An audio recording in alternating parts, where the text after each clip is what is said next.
நெல்லையிலேருந்து ஜெயமணி. அண்ணன் சீமான் அண்ணன் சனிக்கிழமை நடந்த மகநாட்டில் யாரை விட்டாலும் விடுவோம், டிஎம்கே ஏடிஎம்கேயை விட்டாலும் விடுவோம், டிவிகே தொண்டர்களையும் விஜய் அவர்களையும் விடவாண்டங்கிற மாதிரி பகிரங்கமாக பேசி வலைதளங்களில் வந்துட்டுருக்கு. அண்ணன் சீமான் அண்ணன் நல்லா தெரிஞ்சுக்காங்க.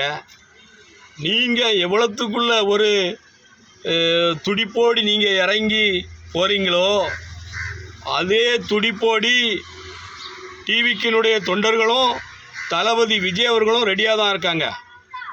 நீங்கள் அடிக்கடி சொல்லுவீங்க தலைவன் பிரபாகரனை நோக்கி நான் பயணித்தேன் அப்படின்னு. இன்றைக்கி நான் சத்தியமாக சொல்கிறேன், நான் தமிழர் கட்சியில் பயணித்ததும் உங்களை நோக்கி நான் பயணிக்கலை.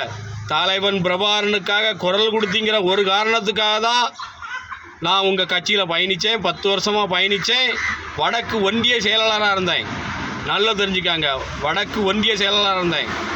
இப்போ சவால் விட்டு சொல்கிறேன், ராதாபுரம் தொகுதியில் அதிகமான ஓட்டு தளபதிக்கு வாங்கி கொடுப்போம், தமிழ்நாட்டுக்கு வெற்றியை சிறப்பாக கொண்டு வருவாங்கிறத சொல்லி நெல்லையிலேருந்து ஜெயமணி.